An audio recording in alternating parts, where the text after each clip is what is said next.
quelle sera la part? Le président Patrice Talon était hautement politique, quand on sait. Mais il était hautement politique avant de devenir président de la République. C'est ce que je dis. Mais avant d'être hautement politique, il n'était rien. Bon. Il n'était pas politique. Le vœu du nouveau président, c'est que nous allions plus loin ensemble. Et plus loin ensemble, c'est avec ceux qui sont à l'étranger pour une raison ou une autre. Qu'est-ce que le peuple peut attendre de lui très rapidement?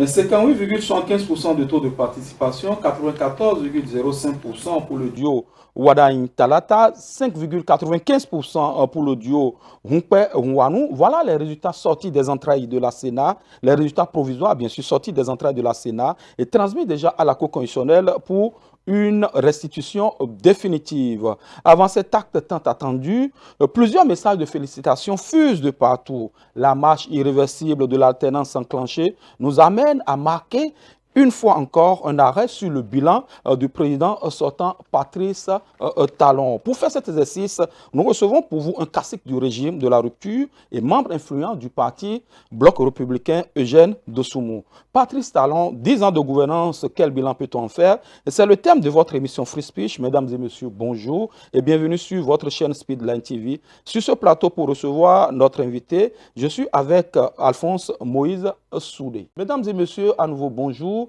Ne décrochez surtout pas, on revient juste après ceci.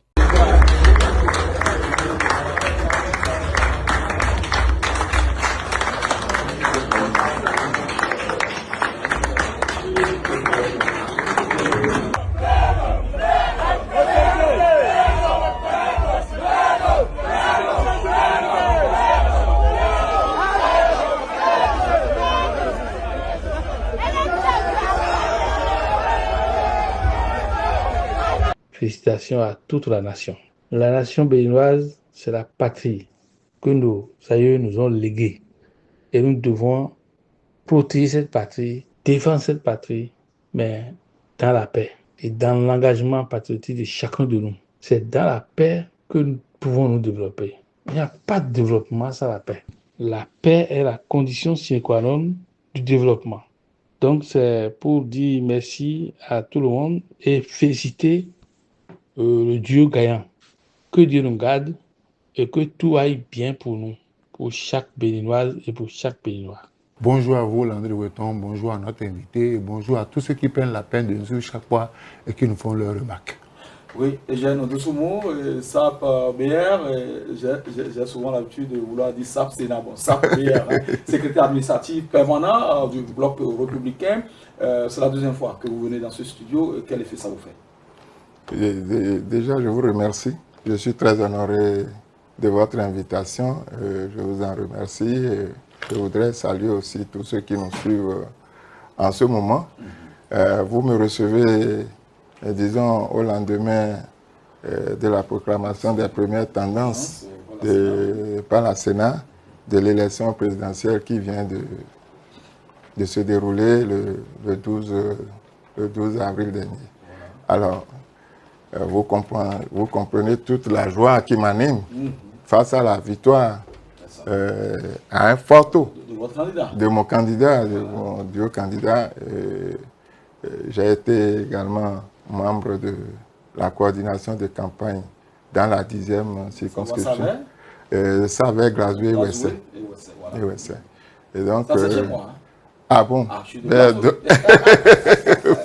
donc, exactement. Donc, nous sommes allés travailler chez nous et puis les résultats qui sont sortis montrent que la 10e circonscription a fait une performance qui est même au-dessus de la performance nationale.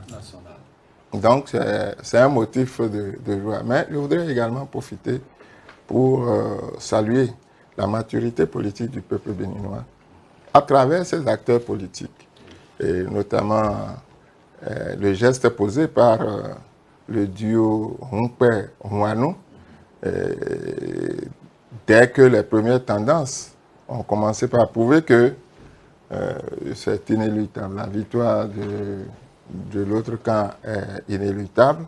Bon, ils ont produit un acte, un communiqué pour féliciter le duo victorieux et d'une certaine façon, pour moi, hein, c'est leur façon de dire nous sommes disponibles aussi à travailler ensemble avec le duo victorieux pour que le Bénin avance. Même s'ils ne le disent pas expressément, le geste en lui-même est très significatif. Et ce geste, je note que commence par passer pour une tradition aujourd'hui dans notre pays. Figurez-vous, en 2011, c'est Maître Adrien Oumbeji qui, au soir des élections de mars 2011, a pris son téléphone, a appelé son concurrent et l'a félicité. Je veux parler du président Boni Yahi, qui l'a appelé, que Maître Adrien Oumbeji a appelé. Et là, au moment où il faisait ça, je ne sais pas si lui-même se doutait qu'il était en train de poser un geste qui deviendra traditionnel et qui entrera dans l'histoire politique de notre pays. Quand 2016 est venu, qui vous souviennent, c'est le Premier ministre d'alors, Lionel Zinsou, qui, au second tour, avant même la proclamation officielle des résultats du second tour, a pris son téléphone et a appelé le président Patrice Talon pour le féliciter de son élection. Et le geste de Paul Hunkwe s'inscrit dans cette tradition qui commence par s'enraciner et c'est la démocratie béninoise qui se parle de ses meilleurs atouts pour se présenter aux yeux du monde dans toute sa beauté, dans toute son élégance. Et là, je ne peux que m'en féliciter et être fier de ce que mon pays est en train de produire aux yeux du monde. Puis, qu'est-ce que vous pensez du taux de participation? Parce que pendant longtemps, ça a été l'inquiétude des hommes. Exactement. Ce point, il est important de mettre l'accent sur ça parce que ça a été un des points sur lesquels nous avons beaucoup insisté lors des campagnes. Le taux de participation. Aujourd'hui, les Béninois ont participé à peu près 60%. 58,75% pour reprendre les chiffres donnés par la Sénat. C'est une tendance autour de 60%. Ça fait quelques années qu'on n'a plus jamais vu ça. Je ne sais même pas depuis quand on peut dire qu'on a... En 2016, on était à 75%. Oui, d'accord. Au second tour. Oui, au second tour. Oui. D'accord, c'est vrai. Merci pour le rappel. Alors, c'est dire que les Béninois, c'est toujours la maturité politique du peuple béninois dont je parle. Et les Béninois ont vu l'enjeu. Ils se sont dit, ça, c'est le destin de notre pays qui est en train de se jouer. Personne ne veut rester en marge de cette dynamique. Et c'est tant mieux pour le peuple béninois, c'est tant mieux pour notre démocratie. Est-ce que lorsque vous parcouriez Monts et Vallées, est-ce que vous avez senti que les Béninois, nos compatriotes, étaient convaincus de la vision du candidat Wadayi plus loin ensemble? Oui, parce que le candidat lui-même, il s'adressait à ses compatriotes avec force conviction. C'est-à-dire qu'on lisait en lui-même que ce qu'il dit, il en est convaincu. Parce que vous savez mieux que moi ce dont je parle, vous êtes des communicateurs. Lorsque quelqu'un parle, vous regardez la mimique, vous regardez tout ce que son apparence transmet, vous constatez que ce qu'il dit il le sent du plus profond de lui-même. Donc, oui, parce que là excusez-moi, Alphonse Moïsoulé, c'est ici l'occasion de reconnaître quand même que nous avions fait aussi ce travail-là lorsqu'il était sorti pour la toute première fois à Parakou. Voilà. Il allait être investi, on a dit. Mais moi, en tout cas, personnellement, j'ai méconnu le personnage lorsqu'il s'est agi de présenter d'abord ce projet de société à Cotonou et tout le tour qu'il a pu faire. Et comment dirais-je, ce qu'il dégageait était beaucoup plus rassurant que ce que nous avions vu quand même à Parakou. Et je crois que c'est quand même quelqu'un qui n'est pas réfractaire. Il écoute et donc vous pouvez continuer. Merci beaucoup. Donc, c'est l'adhésion. À près de 60% de ses concitoyens montre qu'ils sont vraiment convaincus et qu'il est capable de faire. De toutes les façons, ils l'ont vu faire déjà. Dans les secteurs qu'il avait occupés, et il ajoute, ce que vous avez de plus cher, c'est ce que vous m'avez confié à gérer. Le président Talon m'a fait confiance, m'a fait l'honneur de me confier votre argent à gérer. Je l'ai géré pendant les 10 ans, avec la même rigueur. Et croyez-moi, il n'a pas eu peur des mots. Il a dit, c'est avec la même rigueur que je vais gérer les 7 prochaines années. Et quand on l'a vu faire, chez moi par exemple. C'est de rigueur qui nous a demandé de serrer la ceinture. Bon, écoutez. On peut avoir de trous à écoutez. Bon, chacun. Exactement. Mais c'était le sacrifice à faire pour obtenir ce. Aujourd'hui, qui n'est pas content de voir les infrastructures qui sont réalisées, de voir les cantines scolaires, de voir l'eau potable, de voir un certain nombre de choses. C'est comme ça, Singapour s'est développé. Exactement. Est-ce que vous êtes aujourd'hui fier d'être un acteur béninois, un acteur politique béninois? Exactement. Et après avoir vu les 10 ans, je vais vous faire remarquer que moi, j'étais le secrétaire général du gouvernement Yahi Boni. Tout à fait. Alors, nous n'étions pas, des gens comme moi, n'étaient pas les premiers à croire facilement au projet de société du président Patrice Talon. On a voulu voir faire. Mais quand les premiers pas, les premiers actes que l'intéressé a commencé par poser, déjà à sa prestation de serment à Porto Novo, il dit, je ne vous demande pas si vous êtes prêts. Mais moi, je suis prêt et tout de suite. Et au fil des 2 mandats, il a montré qu'il était même plus prêt. Et il a amené les Béninois à être prêts. Aujourd'hui, à l'heure du bilan, est-ce que ses compatriotes sont toujours prêts, sont aussi prêts que ça? C'est un travail de longue haleine. C'est un travail de longue haleine. Si tout le monde était prêt, on aurait eu 100%. N'est-ce pas?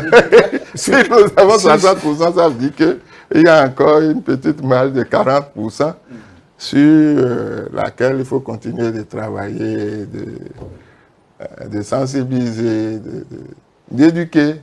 Ramener le vote comme une matière peut-être dans les cours primaires, dans les cours secondaires. Voilà, il faut y penser. Oui. Monsieur le secrétaire administratif permanent, si on vous demandait de faire le bilan de 10 ans de gestion du régime de la République, quels sont les éléments clés sur lesquels vous allez vous appuyer? Il y a beaucoup d'éléments. Il y a beaucoup d'éléments. Et généralement, on s'appesantit beaucoup plus sur ce qui est d'ordre tangible, comme ça, ce qui est d'ordre matériel, les infrastructures, la cantine scolaire, l'eau potable, etc., etc. C'est important. Mais parfois, ça nous amène à oublier les réformes d'ordre structurel qui nous ont permis de faire ça. C'est les réformes d'ordre structurel qui ont créé un nouveau contexte. Figurez-vous, si je prends le secteur tout simplement de l'administration, moi je suis un administrateur civil, je prends ce secteur-là. Dès les premiers jours de sa prise de fonction, la question désignation de chefs-lieux qui traînaient, qui faisaient s'opposer les localités inutilement. Ça a été réglé. Ça a été réglé très rapidement. Ça, c'est un acquis. Et puis, la révision de la Constitution, que nécessitaient certaines réformes, dont tous les acteurs politiques sont conscients de la nécessité, mais qu'aucun ne veut entreprendre parce que chacun faisant son petit calcul, mais il est parvenu à faire la révision de la Constitution pour nous mettre aujourd'hui. Vous voyez, nous avons voté le 12. Nous avons voté le 12. Oui, tout à fait. Le dimanche dernier. Le dimanche dernier. Oui. Mais le 13 déjà, la Sénat nous donne les grandes tendances. Ce n'est pas une avancée, ça. Il faut oser le dire. C'est une avancée. Mais si on devrait, si c'était un bulletin unique avec 36 candidats, comme ce fut par le passé, ou tout au moins une trentaine de candidats. Si je me rappelle bien, en 2006 ou quelque chose comme ça, il y avait près de 34. Même en 2011, on a réduit pour se retrouver autour de 29 candidats, si mes souvenirs sont bons.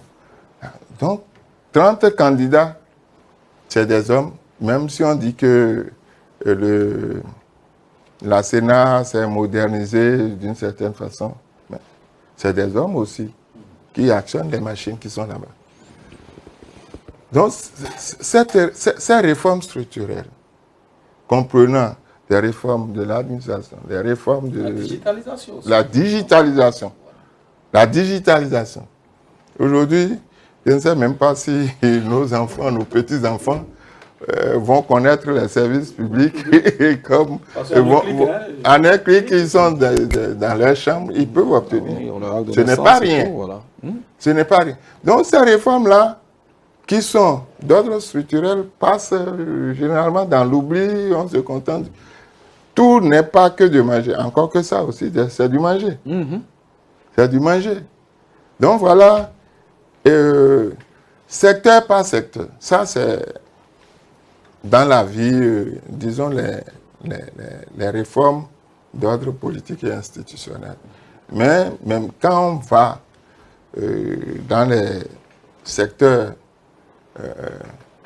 infrastructurels, vous avez vu le nombre de routes construites. Mais avec quel style? Ce n'est pas construit qui est chose là, mais avec le style. Moi, je suis descendu. Les Béninois apprécient le style, mais les Béninois ne connaissent pas le coût de revient. Bon, ils n'ont qu'à chercher. Je crois que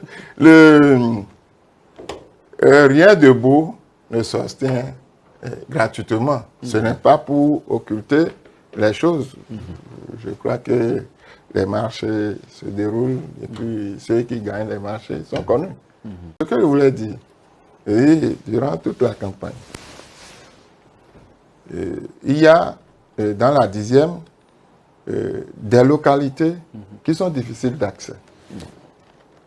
Je prends le cas de Ouessé, je prends le cas de Glazoué par exemple.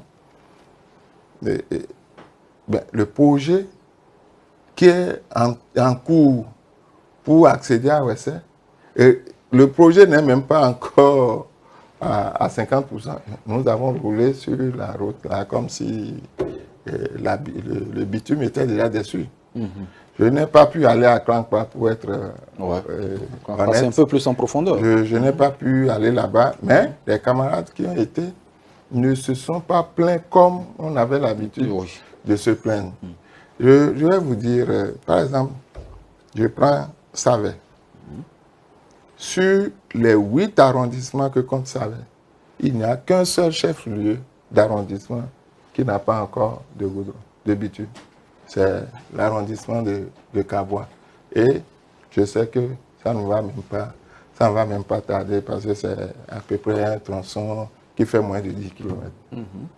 Ça se ferait. Moi, j'ai la conviction. Ça aussi, ça facilite le trafic entre le Bénin et le Nigeria. Et le Nigeria, exactement. Voilà. Ouais, exactement. on a un peu la route. Oui, moi, je voudrais que notre invité nous dise, vous avez parcouru monts et vallées pendant la campagne, vous avez présenté le projet de société à nos compatriotes. Dites-nous, quels sont les grands axes de ce projet de société-là? D'abord, le projet de société en lui-même se veut une impulsion pour, disons, une nouvelle dynamique du service public. Et ça a été décliné en 3 priorités. Okay.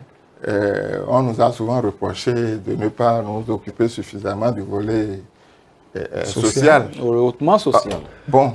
Or, la première priorité fixée dans ce projet de société, c'est le bien-être social pour tous.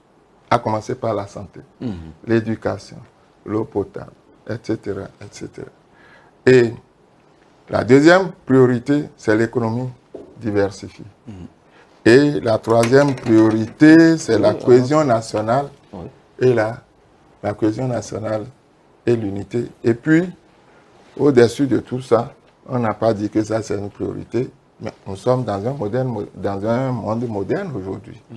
On a pris la technologie comme quelque chose de transversal, le pilier transverse de tout ça. Et l'idée, c'est de faire du Bénin un hub de l'intelligence artificielle au niveau de la sous-région ouest africaine ou pourquoi pas au niveau de l'Afrique tout entière. Donc, c'est un projet de société accrocheur. Et quand le candidat apparaît et il décline, on sent qu'il vit à l'intérieur même, il vit en lui-même ce qu'il dit. Je prends un exemple, quand il est arrivé chez moi à Savé, il a parlé de 2 choses seulement, et les 2 choses ont suscité une adhésion populaire spontanée. Une adhésion populaire spontanée. La première des choses qu'il a citées, il a parlé de la société sucrière de Savé, qui est en difficulté aujourd'hui, et dit, d'ici décembre, il y aura une résurrection. Il y a une résurrection. Ah bon? Si décembre, si vous aviez été là, vous voyez jeunes, femmes, vieillards, comme tout le monde, se lever. Parce qu'avec la fermeture de la sucrerie, beaucoup de parents ont perdu leurs emplois. Je vous assure, ça c'est vrai. Et beaucoup de jeunes aujourd'hui sont obligés de se rabattre sur le Nigeria. Et pas de façon saine. Voilà. Pas de façon saine. C'est quelque chose, oui. Parce que pas plus tard qu'hier nuit, lundi là, j'étais là quand ma soeur m'appelle. On est en train de tirer à Savé, on est en train de tirer à Savé. Qui sont ceux qui tirent? C'est des jeunes gens venus de l'autre côté du pays qui tirent sur des cambistes à Savé. Donc, la question de la sucrerie a suscité un enthousiasme. Encore qu'on y fabriquait du bon sucre. Ah, voyez-vous. Voyez-vous. Bon, l'autre question qu'il a abordée, c'est la question des chasseurs. Des chasseurs. Et il a dit, Savé, c'est les chasseurs. Mais la chasse telle que ça se pratique à Savé, ce n'est pas aller tuer du gibier et ramener. Parce que l'autre volet, qu'on ne dit pas suffisamment, les chasseurs à Savé contribuent énormément à la sécurité de la cité. À la sécurité de la cité. Je sais que les premiers qui se mettent au front et qui appuient les forces de défense et de sécurité à Savé, ce sont les chasseurs là. Aucun de ces enfin, la plupart de ces jeunes gens-là sont recherchés, identifiés et souvent mis hors d'état de nuire. Voilà. Moi, je voudrais revenir sur la première priorité, le bien-être social. C'est vrai que pendant 10 ans, on a reproché au régime de la rupture de ne pas s'occuper du volet social. Mais je vois que dans le volet social, on y a mis la santé. Et il y a un slogan qui a accroché tous les Béninois. Mais certains estiment que ce n'est pas réalisable. Soigner d'abord, encaisser après. Est-ce que vous pensez qu'aujourd'hui, nous disposons des moyens pour véritablement aider le nouveau chef d'État à réaliser cet objectif-là? Moi, j'y crois. Je suis optimiste.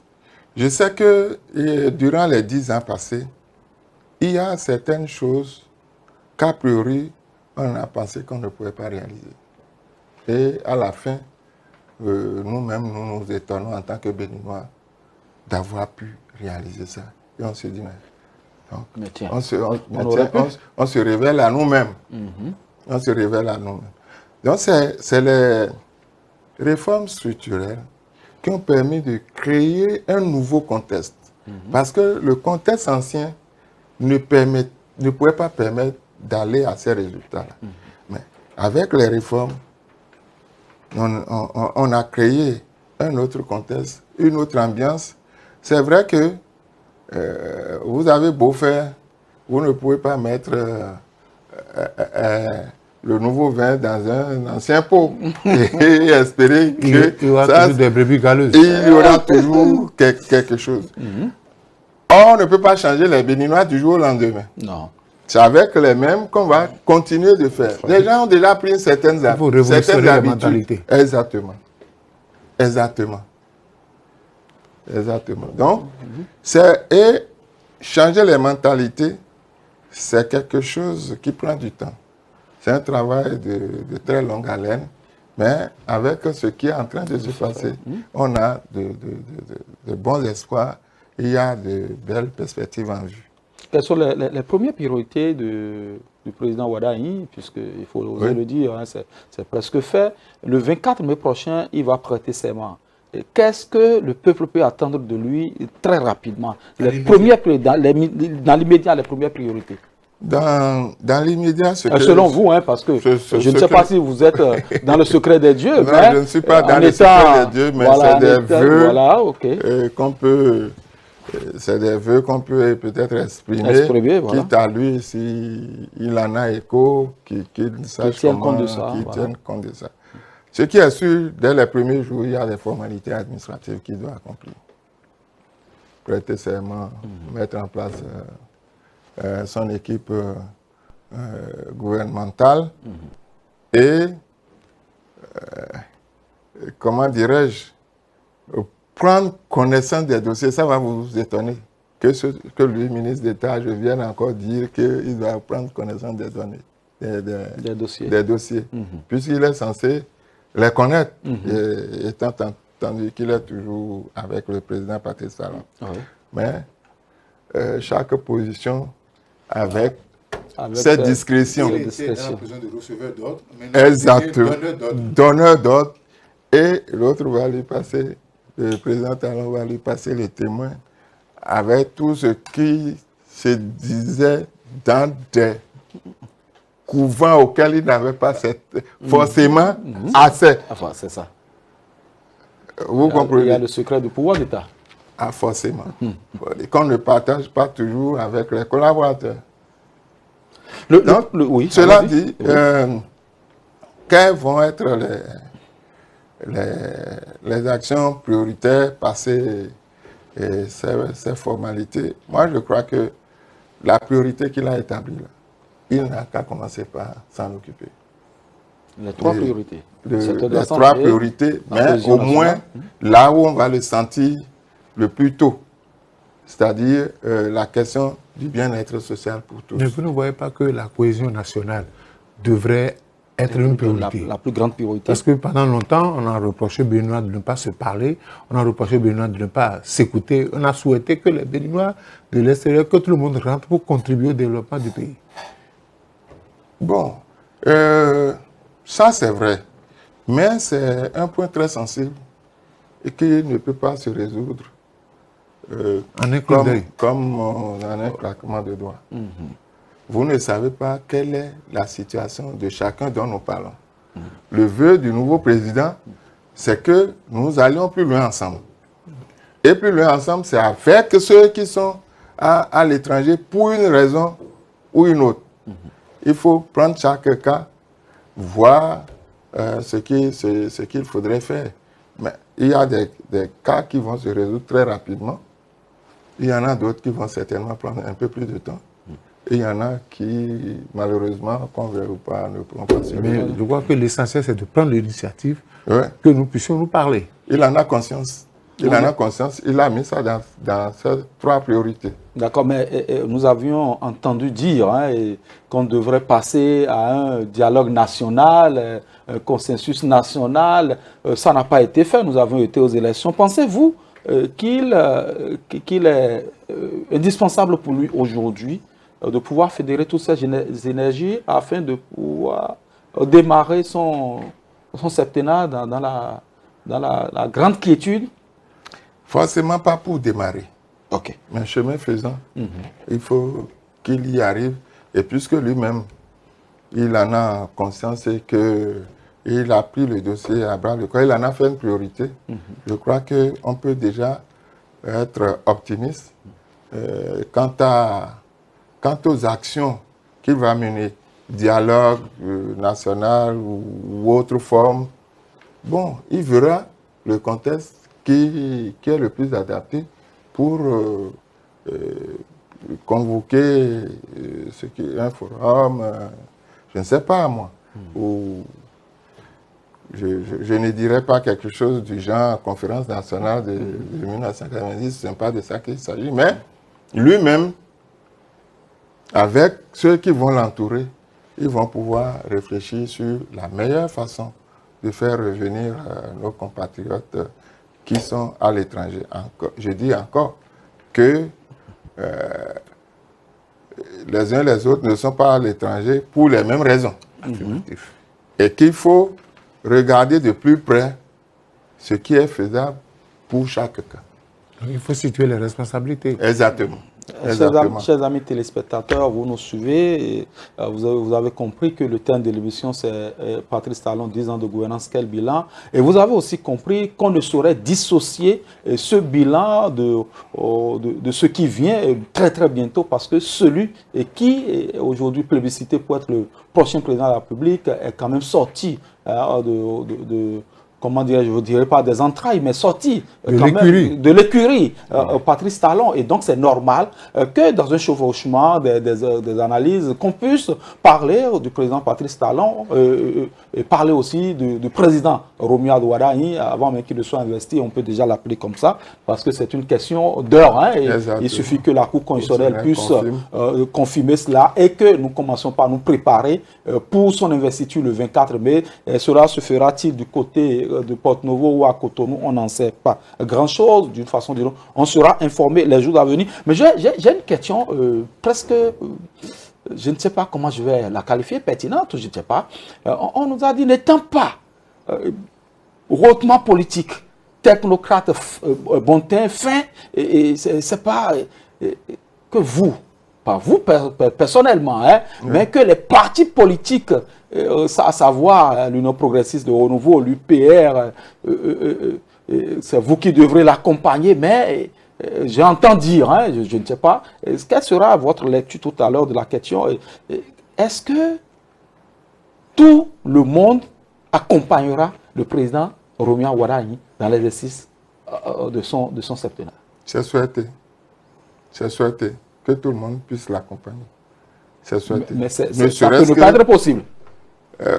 En tout cas, c'est souhaité. En tout cas. C'est souhaité que tout le monde met dans la main, dans la même ferveur qui nous a permis de le porter au pouvoir. Ben, on ne peut pas le mettre au sommet de l'arbre et sortir une machette et couper. Sa réussite est notre réussite en fait. Donc, il est vraiment souhaité que dans la même cohésion qui nous a permis de le porter au pouvoir, on reste dans la même cohésion. En fait, je comprends ce que vous dites. C'est des questions d'intérêt. Et la scène politique est une scène éminemment d'intérêt. Bon, lorsque les uns et les autres. Ne trouveront pas peut-être leur trouveront compte. pas au moment souhaité Leur compte. leur compte, ils ne pourront pas patienter, il y aura des petits remous. Ça on ne peut pas ne pas observer ça. Ça va arriver. Mais il n'était pas politique. Personne n'a jamais été politique avant d'être politique. Quelle sera la part Le président Patrice Talon était hautement politique. Quand on sait. Mais il était hautement politique avant de devenir président de la République. C'est ce que je dis. Mais avant d'être hautement politique, il n'était rien. Bon. Il n'était pas politique. Ce sont les mouvements. Près de 270 mouvements on a pris. Hein? Et vers la fin, nous avons vu un certain pacte républicain. Tout cela, est-ce que tout cela accepterait de s'associer aux deux grands blocs auxquels on a joué Mouel Bénin ou gérer le pouvoir avec Rouven Ouattara? Une des réformes importantes qu'a réussi, à mon sens, le président Patrice Talon, c'est la réforme du système partisan. Et nous y avons ça a marché selon vous? Oui, la preuve est que aujourd'hui, la Sénat, après le vote du 12 avril, le 13 avril donne les résultats. C'est tout un processus qui a conduit à ça. En 2000, on est membre d'aucun parti politique. Qui voulait dire? Dites-nous alors. Puisqu'on a toujours dit qu'il n'est d'aucun parti politique. Ah bon, d'accord. Non, vous qui êtes SAP BR, dites-nous, il est BR ou il est UPR? Mais il paraît qu'il serait très proche du BR. Selon les explications que nous avons reçues, il serait très proche du BR. D'accord. Il est proche on du garde BR. Ça comme ça. Il est très proche du BR, alors c'est tant mieux. D'accord. Bon, disons que, s'agissant des mouvements, en fait, lorsqu'il s'agit d'une élection d'envergure nationale, comme celle du président de la République, on ne peut écarter aucun citoyen qui veut s'exprimer. Ceux qui font les grandes rivières. J'apporte mon soutien. Mais quand on a fini tout ça, il y a les partis qui sont là.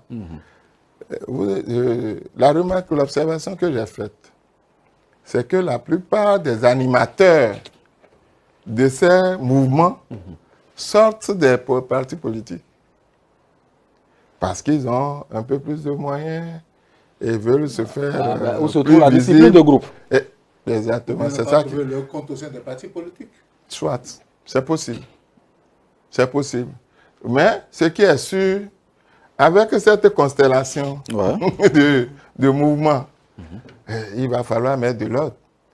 Et la meilleure façon de mettre de l'ordre, c'est de les orienter, à mon sens, vers les deux grands blocs. Ou bien, ça c'est une hypothèse, de dire, bon, écoutez, vous tous, mouvements là, organisez-vous, répartissez-vous dans l'un des deux blocs politiques. Peut-être certains iront, je viens, c'est des hypothèses que j'ai. Et certains iront aussi à Mouel, si Mouel aussi ne décide pas du jour au lendemain de dire je fusionne avec un des deux partis, comme ce fut le cas de Renaissance nationale.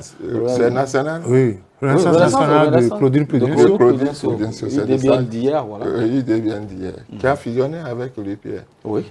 Mouel aussi peut décider d'en faire autant, ou bien peut décider de se maintenir, d'accueillir d'autres mouvements en son sein pour grossir ses rangs. Ça, c'est une première hypothèse. L'autre hypothèse, c'est de dire, vous, les tenants des mouvements, si vous ne voulez pas entrer dans les deux blocs, constituez-vous en un bloc. Constituez-vous en un bloc, parce que c'est fini désormais des micro-partis. Le système partisan, c'est fini.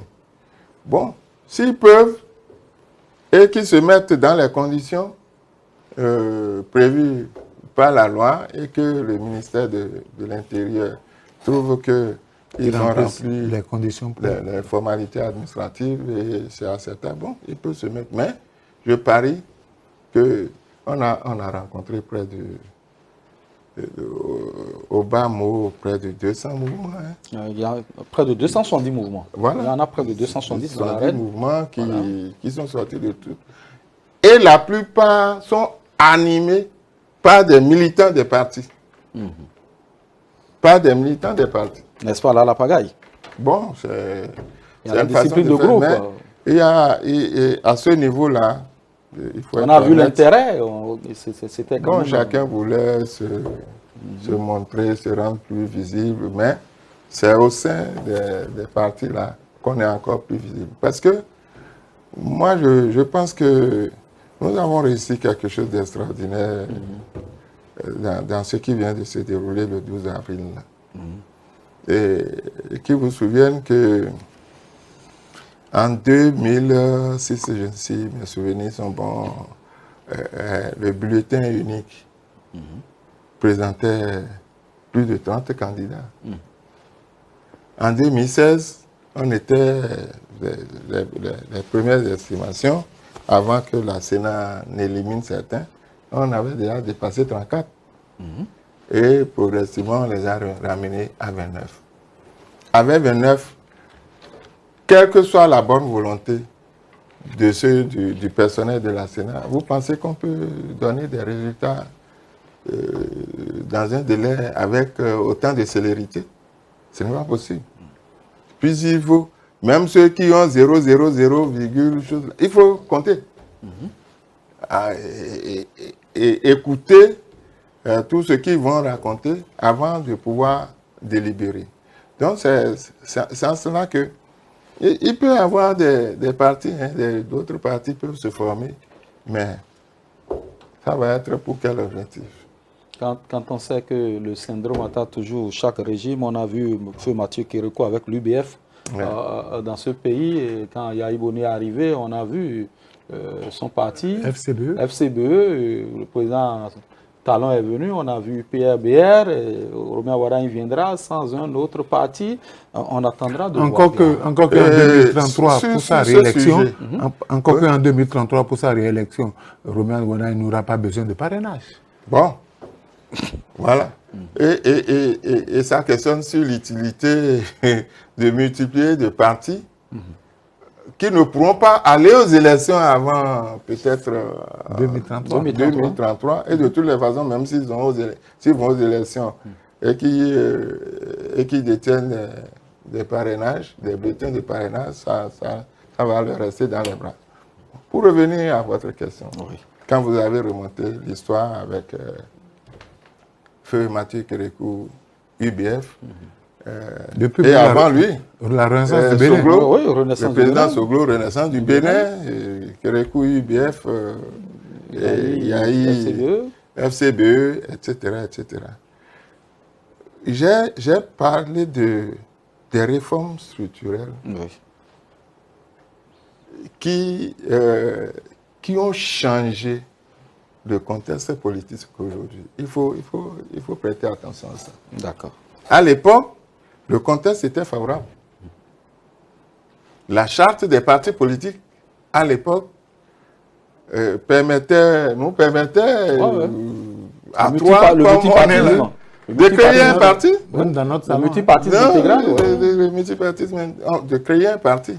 Aujourd'hui, pour créer un parti, tu dois réunir au moins 1115 citoyens, à raison de 15 par commune. Pas commune. Au moins. Mais ça, ce n'est pas encore ce qui est dissuasif. Tu veux créer le parti là, pourquoi? Parce que je ne trouve pas mon compte dans les autres partis. Parce que tu n'as pas d'élu. Ce qui fait la valeur d'un parti politique aujourd'hui, c'est l'élu. C'est les élus. Pendant 7 ans encore, tu n'as pas la possibilité de prendre part à une élection. Pendant 7 années encore, tu n'as pas la possibilité de prendre part à une élection. À quoi ça te sert de créer un parti politique? Que la charte politique, la charte des partis politiques t'oblige à entretenir comme administration. Moi, je suis secrétaire administratif permanent du Parti Bloc républicain. C'est toute une administration. Au niveau national et au niveau départemental. Et qui dit administration, dit personnel, dit matériel, dit émoluments. Tout ce qu'on a recruté, il faut les payer. Donc, à quoi ça te sert de créer quelque chose dont tu ne peux même pas faire usage pendant encore 7 ans? Donc, c'est en ça que je dis que c'est vrai, le président Patrice Talon a fait d'importantes réalisations du point de vue infrastructure. Mais infrastructure, c'est ce qui saute à l'œil. Mais il y a la transformation du pays qu'il a réussi à travers des réformes institutionnelles, des réformes politiques, qui, a priori, nous en bénéficions, mais nous ne touchons pas du doigt. Parce que, en ces matières-là, lorsque vous avez la sécurité, vous ne parlez plus d'insécurité. Et lorsque les enseignants vont à l'école et puis au bout de l'année, on passe les examens. Et tout se passe bien. Et tout se passe bien.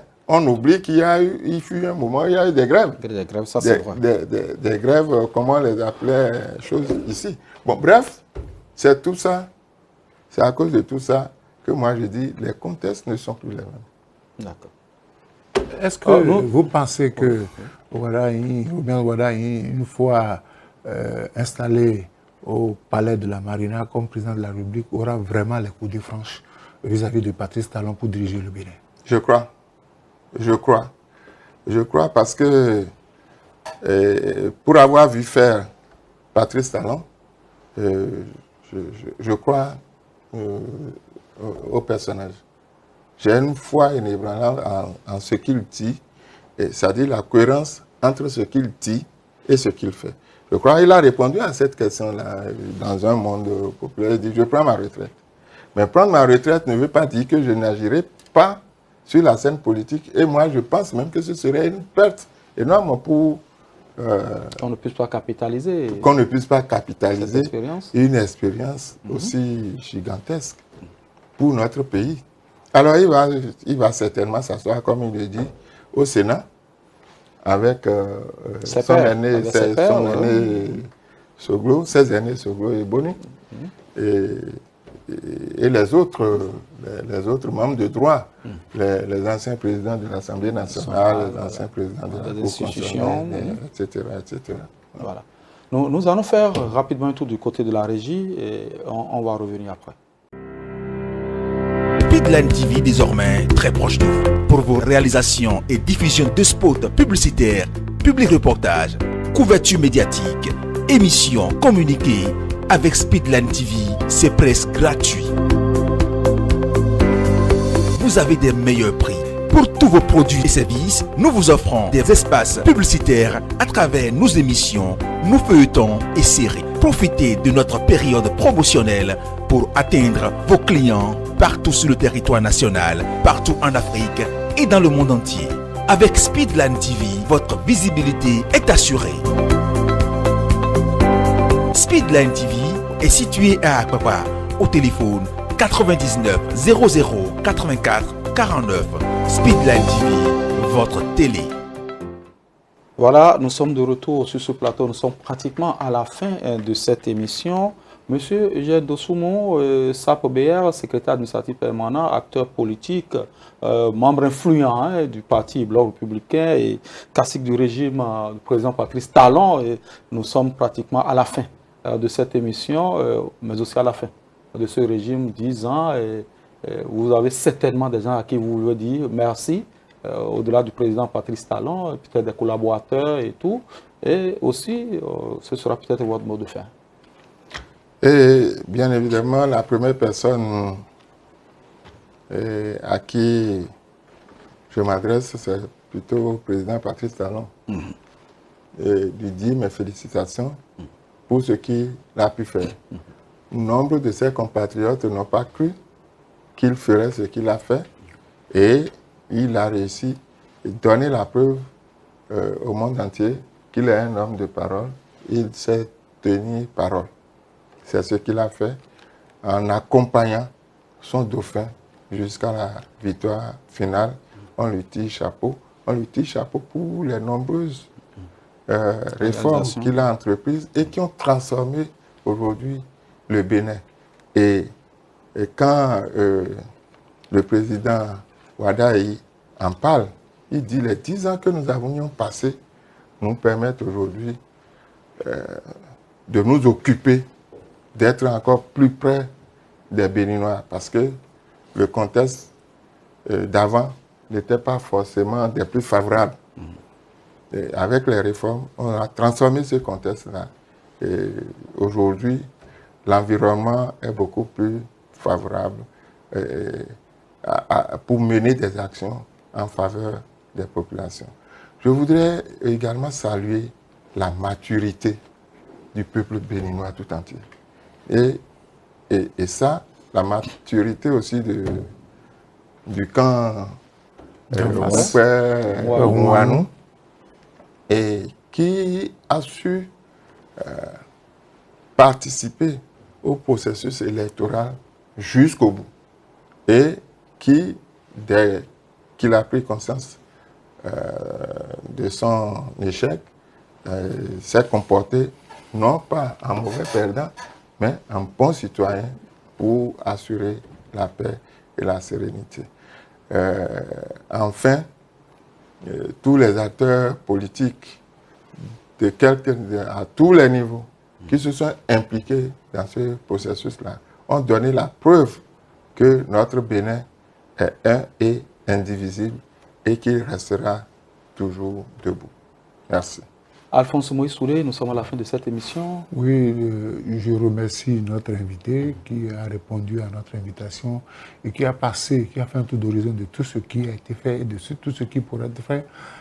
Moi, je voudrais simplement dire aux nouvelles élus que le peuple béninois compte beaucoup sur lui. L'essentiel pour les Béninois, c'est de faire mieux que celui qui l'a remplacé et de mettre en priorité ces 3 priorités, notamment le bien-être social qui tient à cœur à beaucoup de Béninois. Et les Béninois, dans 7 ans, pourront dire qu'il a réussi le job. Voilà, mesdames et messieurs, nous sommes à la fin de cette émission. Je voudrais déjà dire merci à un confrère qui nous suit certainement, Valentin Adibocha de là où il est. Nous lui faisons un petit coucou. Nous voudrions aussi dire merci à Valentin Achidi Agon, que vous connaissez certainement, Alphonse Moïse Soulé, depuis Montréal, Canada. Il nous a envoyé un message. Il a félicité la paix Ouanou, mais aussi le président nouvellement élu, le candidat, désormais président de la République, Romuald Wadayi, pour son élection brillante. Et il a souhaité que la paix soit toujours le leitmotiv, parce que sans paix, il n'y aura pas de développement de notre pays. Et il a souhaité un bon début de mandat à ce président-là. On aurait pu avoir ce message, mais pour des contingents professionnels, on n'a pas pu passer le message. Mesdames et messieurs, nous sommes à la fin de cette émission. Nous vous disons merci. Merci de nous avoir suivis. Nous avons reçu pour vous Eugène Dosoumou. Il est un acteur politique, mais il est aussi le secrétaire administratif permanent du bloc républicain. Il était sur ce plateau pour passer en revue les actions menées par le président Patrice Talon. Il n'est pas encore parti. Il passera certainement la main le 24 mai prochain à son dauphin, Romuald Wadayi. Merci de nous avoir suivis. Nous attendons vos commentaires. Si cela vous a plu, j'y arrive. Faites-nous le savoir. D'ici là, portez-vous bien et prenez soin de vous.